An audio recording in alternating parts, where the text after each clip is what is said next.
Hello there, my fellow Star Wars fan. I'm your host, Dingus, and welcome to episode 5 of Disney Dingus Daily. So today's episode is a bit of a shorter episode just because, frankly, I have more work to do, so I am not able to do a longer episode today, but we do have two really important topics that I'm excited to talk about. First one is Ahsoka Tano possibly being in Star Wars The Rise of Skywalker, teased by J.J. Abrams. I'm going to talk about that. What are my thoughts on that?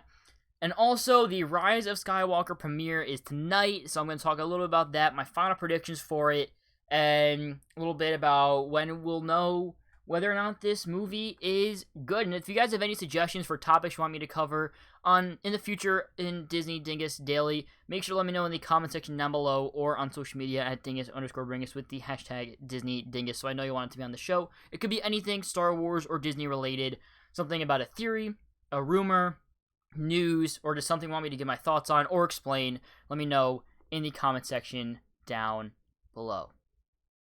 So, first up here, we have Ahsoka being teased for Star Wars The Rise of Skywalker.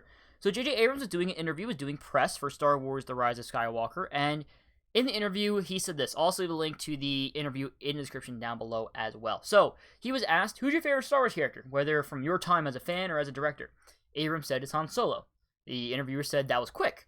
He says, everyone loves Han, right? I mean, his first appearance in episode 4 is just the best. He's a nihilistic, shy, unique, rash scoundrel, but he also has a strong sense of justice. Then he asks, by the way, who's your favorite character? The interviewer says, me? Ahsoka Tano.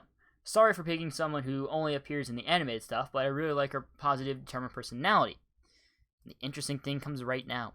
He says, Ahsoka, huh? Well, then you'll probably want to watch closely during The Rise of Skywalker. And the interviewer, it goes, what? And Abrams just goes, haha, enjoy the movie. So before I talk deeper about that, I want to remind you that if you want to stay up to date every day with the news, most recent news of Star Wars and Disney, make sure you subscribe and hit the bell so you don't miss any of the daily Disney Dingus Daily episodes at 7 p.m. Eastern. And if you enjoy, smash that like button down below. That would be greatly appreciated. So Ahsoka Tano is a fan favorite character. It's no secret that I was never a huge fan of Ahsoka. I just found her character in Clone Wars, frankly, a bit annoying. But I think in Rebels, she was redeemed a little bit more. You know, she was very serious in Rebels. She wasn't a bad character, in my opinion, in Rebels. However, I'm not a fan of Ahsoka. But a lot of people are. So I think that if this is true, and if Ahsoka does end up being in Star Wars The Rise of Skywalker, a lot of people will be happy. But how could she appear in Star Wars The Rise of Skywalker? Well, I mean, there are 3 different ways that she can appear in Star Wars The Rise of Skywalker. There is a physical form where she's actually physically in the movie. There is the Force Ghost form, for some reason she is dead, somehow she dies, and she's now a Force Ghost, could be that. Or it could just be a voice talking to someone, are we here? I don't know. Maybe it's also an Easter egg in the background of a shot. Maybe when they're doing the roll call in the trailer, we see the shot of all the different ships in space. We also saw the ghost there. So maybe they do a sort of roll call like they did in episode 4, and they show the cockpits of all the ships. We get one shot of the ghost, and it's the rebel crew that's still alive, and Ahsoka's there too. It could be that. It could be a background nod to her, maybe her lightsabers, maybe... I don't know. It's a lot of different situations where Ahsoka could be in this movie. My confusion, though, about this, I have two parts that I'm kind of confused about this on. One, how is Ahsoka even alive at this point? Because in Rebels, which takes place before A New Hope even, she's what, maybe mid-20s? Let's say, for easy math, let's say she's 25. Let's say she's 25 in Rebels. That takes place a couple years before A New Hope. I can't remember exactly how long before A New Hope. Let's say roughly 3 years. Okay, roughly 3 years. So now she's 28 and A New Hope. A New Hope, Empire Strikes Back, and Return of the Jedi all take place within the span of roughly 6 years. So at the end of Return of the Jedi, which we know she's still alive because we saw that at the end of Rebels, she's roughly 30, what does that math come out to? 6, 28 plus 6, roughly 34. Now, roughly, I'm saying roughly a lot, but roughly 31 years later, she's 66-ish. Again, roughly. Let's just for Easter egg sake and callback sake to Order 66, let's just say roughly 66. Now, that's not necessarily old. I mean, we have characters in the Star Wars universe that are older than that. However, just the way that I'm thinking in my mind, she's 66. She's probably in battles a lot with Hera and whatever happens between the end of Jedi and Rise of Skywalker.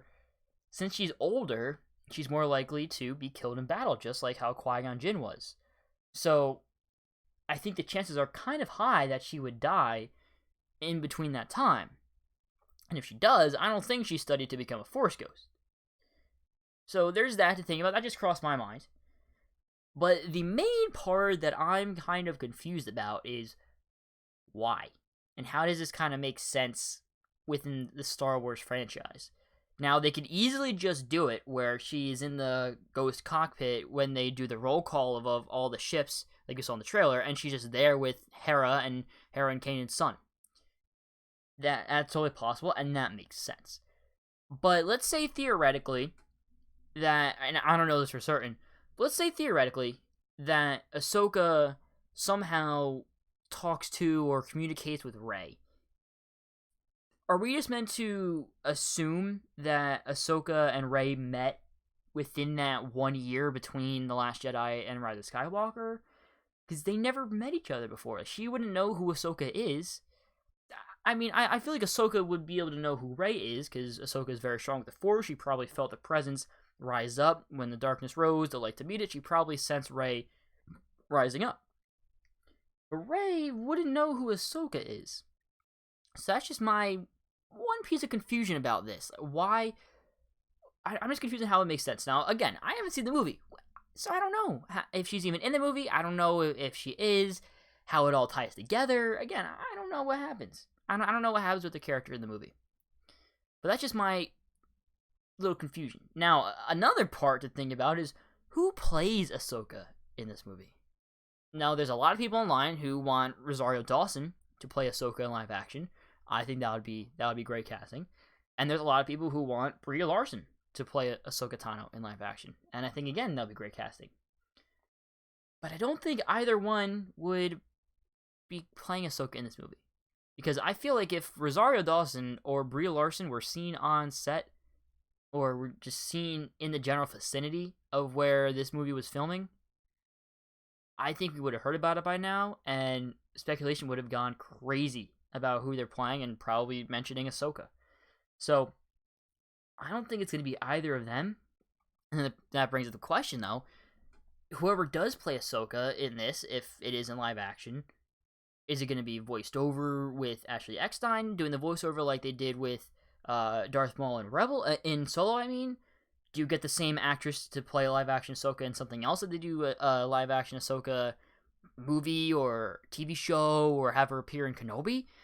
I mean, I think if she is in Star Wars: Rise of Skywalker, I think it causes a lot more problems than it solves. I mean, yeah, it would be cool for a lot of fans to see Ahsoka. And with the final Skywalker Saga movie, kind of. I'll talk about that after The Rise of Skywalker comes out on Friday. With the quote-unquote final Skywalker Saga movie, in a sense, it does make sense to have Ahsoka in there, because she was a fairly big part in Anakin Skywalker's life, because she was his apprentice, all throughout the Clone Wars she's there. So, it does kind of make sense to have her appear in the final Skywalker Saga movie, but I think it just causes more problems than having her just not be in there at all.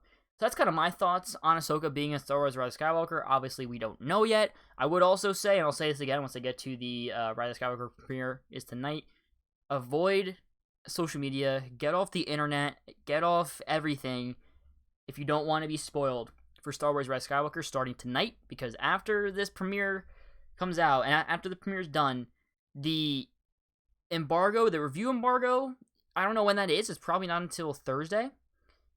But you gotta imagine leaks are gonna be out there. There's already leaks out there on Reddit, so you're gonna want to avoid social media. So if you don't want to know anything, get off of social media. But what are your thoughts on Ahsoka Tano being in Star Wars Rise of Skywalker? Do you think, one, do you think that she will be? And two, if you do think so, how do you think she's going to be used? And do you want her to even appear in Star Wars Rise of Skywalker? Let me know down in the comment section down below. And finally here, the final topic of today is that the Star Wars Rise of Skywalker premieres tonight. It's crazy to think that I remember when it was announced that Disney bought Star Wars and that they were making new movies. And then I remember going to see The Force Awakens and thinking, wow, it's such a long time until we get the final movie in this new trilogy. And now it's here. The final movie in the sequel trilogy is here, and that's crazy to think about. So premieres tonight. There is going to be a live stream on the Star Wars YouTube channel, a red carpet live stream like they always do. I'll be watching it. Now, also I want to warn you that if you do watch it, certain actors might be there that might spoil appearances in the movie. Frank Oz was at the red carpet for The Last Jedi, and Ray Park was at the red carpet for Solo. So maybe you don't want to watch it if you're afraid of spoilers. Now, like I said, also with the Ahsoka segment, if you want to avoid any and all spoilers for Star Wars Rise of Skywalker, make sure you get off the internet tonight, because once this premiere is over, people will be posting their reviews online. Not full reviews, but the social media reaction review embargo lifts tonight, so people will be able to give their brief thoughts on the movie tonight. So if you don't even want to know whether or not the movie's good or not, then get off social media. I will be talking about, though, in tomorrow's Disney Dingus Daily, I will talk about the reviews of it, the reactions, what do people think of the movie, so make sure to stay tuned for that. Now, my final predictions for this movie. I'm going to be completely honest and straightforward with you guys. I have read things online about this movie. So if those things are true, I do know about a lot what happens in this movie. Now, I don't know anything with Ahsoka, but I do know what happens in this movie, for the most part. But I will give you my predictions before I read any of that, and I'm not going to tell you whether or not they were confirmed or not. So, my predictions before I read anything online was that Kylo Ren is going to be redeemed. I did think that Kylo Ren was going to be redeemed, and even though I don't want him to be redeemed, because I think that fully evil Kylo Ren is great. I think fully evil Kylo Ren in The Last Jedi is one of the best Star Wars characters. I don't think they're going to keep Kylo Ren fully evil. I think, Star Wars has, I don't want to say always been about redemption, but, because that's really just Anakin's thing. But I don't think they're going to want to kill off the last Skywalker and have that final Skywalker and final person in the Skywalker bloodline be evil. So, even though I don't want him to be redeemed, that's what I predicted beforehand. Now, I also predicted Anakin was going to be in this movie in some way, shape, or form. Now, I've talked about this ad nauseum on my social media account. If you want, also follow me on Twitter at Dingus_Bringus. I'm pretty active on there, especially about Star Wars, especially around now. Anakin is the chosen one. Anakin is the Skywalker. Anakin is who Star Wars is all about. At least the Skywalker saga is all about. It's the Anakin Skywalker saga with a side dish of Luke. Because Luke's only there to redeem Vader and to redeem Anakin. Anakin is the main character of the saga. George Lucas has said that many times. So that's not just me being a total Anakin fanboy, because if you don't know, Anakin Skywalker is my favorite character of all time. But that's not just me being Anakin fanboy. George Lucas has said that multiple times. So you can't close off the Anakin Skywalker saga without Anakin having some kind of pivotal role in this movie. Now, also, the prophecy states that the Chosen One will be the person to bring balance to the Force and also to destroy the Sith. Neither have happened. Anakin brought peace to the galaxy by destroying Palpatine in Episode 6. He brought peace, but there wasn't balance, because balance means equal on both sides. And at the end of Return of the Jedi, there are more Jedi than there are Sith. There are more light side Force users than there are dark side Force users. Now, about him defeating the Sith. We thought that he did defeat the Sith in Return of the Jedi. But he didn't. because Palpatine's still alive, and we have Sith troopers in this movie, so I'm pretty sure that Palpatine is still a Sith in The Rise of Skywalker. So he hasn't defeated the Sith yet. So if Anakin isn't the one to defeat Palpatine once and for all, if Anakin isn't the one to bring balance to the Force in this movie, then he wasn't the chosen one this whole time. And one, that just totally tarnishes the entire story of the prequels and the sequel, and the original trilogy. I'll get to the prequels in a second too, because I'm kind of in an uproar about that. But it just tarnishes Anakin's legacy and his story and his character. And because of that, I don't think that he is going to have a very minor part in this movie, and I don't think that he's going to have a very, maybe just non-existent part in this movie. So I predicted that he will have a big part in this movie because of that. Now, what gets me a little more scared, though, is the fact that Lucasfilm seems to be totally forgetting about the prequels in marketing for this movie.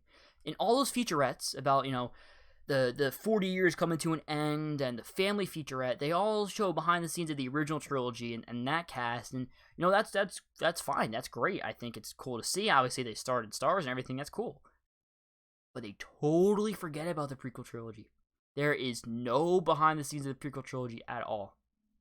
At all. And we know, like, for the family featurette, it showed how close Mark Hamill and Harrison Ford and Carrie Fisher were. And we knew they were very close, and that's great to see. That's very heartwarming to see. But we know that Ewan McGregor and Hayden Christensen were incredibly close while filming the prequel trilogy. And none of that is shown? That scares me. Because if they don't want to acknowledge the prequel trilogy in the marketing for this, and in saying that this is the wrap-up of 40 years, then why would they acknowledge the prequel trilogy in this movie any more than just Palpatine being back? And even that's not really referencing the prequel trilogy, because Palpatine was the villain of the original trilogy. So even then, it's just a continuation of the original trilogy. The prequel trilogy is Star Wars to a whole generation of people. Arguably the largest Star Wars generation. Because you had, all the parents and all the people that grew up during 1977, and for all those movies, you had them. But arguably, the prequel trilogy generation is the largest generation of new Star Wars fans. And it's being ignored, it seems like. I'm a prequel generation guy. I grew up with those movies. Now, I do think the original trilogy is better than the prequel trilogy. Although Revenge of the Sith is my favorite Star Wars movie of all time. But the prequel trilogy, to me, is Star Wars. And it is Star Wars, not just to me, it is Star Wars. There's no getting around it. Whether you like it or hate it, it's Star Wars, it's canon. That's fact. When I think of the when someone comes up to me and say, first thing that comes to mind when you think Star Wars Trinity. And I guarantee you, for 95% of my generation, of the prequel trilogy generation, are going to say the exact same thing. Anakin, Obi-Wan, Padme. Not Luke, Leia, Han. Even though we all acknowledge that Luke, Leia, Han are is the Trinity. I mean, there's no getting around that. They are the Trinity. And they are the most iconic Star Wars characters, along with Vader. There's no denying that. I'm not denying that. I don't think anyone's denying that. But it seems like they're ignoring a whole generation of people. And a whole story. A whole Star Wars story. And they're ignoring the main Star Wars character in Anakin Skywalker. And there's no arguing that Anakin's the main Star Wars character, at least in the Skywalker saga. Because George Lucas himself said it. George Lucas, the person who came up with the story for the original trilogy and the prequel trilogy, said it. He said that Anakin's the main character. There's no getting around it. He is what the Skywalker saga is all about. Now, if this sequel trilogy wasn't said to be a part of the Skywalker saga, hey, if you don't have Anakin, if you don't acknowledge the prequel trilogy, that's totally fine. I don't care. I don't think anyone would care. Because they're not claiming that it's a part of that saga. But they are. They are claiming it's a part of that saga. And if you don't acknowledge all parts of that saga, if you don't acknowledge every single movie and what happens in all those movies and what happens in the stories of each trilogy, and if you don't fulfill the prophecy, if you don't respect the legacies and the stories and the characters, then what's the point? That's a bit of a tangent. That wasn't really anything about prediction. That's just something I noticed with the marketing for Star Wars and for this movie, and I got kind of mad about it. Now, I do think that Palpatine is going to die in this movie, and like I said, I predicted that Anakin is going to be the one that ultimately defeats him. And that was really it for my predictions for this movie, honestly. I didn't really have many predictions going into this movie because I didn't really want any. And then I just happened to read something online, and then once I read that, I'm like, screw it. I read something. It's spoiled for me. I'll just accept that. Now, I'm not going to say my reaction to the leaks. I'm not going to say my reaction to what I read because I don't want to try to influence your way of thinking or, get you either excited or not excited for this movie. But the bottom line is that the Star Wars The Rise of Skywalker premiere is tonight. We'll know the reactions from it tonight. If you don't want to get spoiled, if you don't want it spoiled for you, stay off of social media until you see the movie. If you don't want to hear the reactions of people about the movie, if you don't want to know if people thought it was good or bad, again, stay off of social media. Like I said, I will be covering that in tomorrow's episode of Disney Dingus Daily. However, as always, I'll have timestamps in the description down below of that episode so you can skip to the other topics if you don't want to know what the reaction was to The Rise of Skywalker. But let me know in the comments, what are your predictions for Star Wars Rise of Skywalker? Do you think it's going to be good? Do you think it's not going to be good? What do you think happens in this movie? And what do you want to happen in this movie? Also, I'd ask that no one post any leaks in the comments just in case people don't want to know anything about the movie and want to go in fresh. I ask that you respect that wish. And that is it, guys, for episode 5 of Disney Dingus Daily. Hopefully you enjoyed. I appreciate you listening. Thank you for watching for this long. And as you can see here, guys, you can follow me on social media at Dingus_Bringus. You can also find me on YouTube at Dingus Bringus, where I do a very similar show to this every day at 9 a.m. Eastern, talking about the news of the day with DC and Marvel instead of Star Wars and Disney. You can also find me on Bringus Unbox, where I just unbox and show off cool and neat toys and collectibles. Make sure you guys subscribe and hit the bell so you don't miss any of my future Disney Dingus Daily episodes every day at 7 p.m. Eastern, so you can stay up to date on all the news with Star Wars and Disney. If you enjoyed, smash that like button down below. That would be greatly appreciated. If there's anything I can do to improve these episodes and make them more enjoyable, let me know down in the comment section down below. Thank you so much for watching, guys. Have a wonderful day. And this has been your daily dose of Dingus.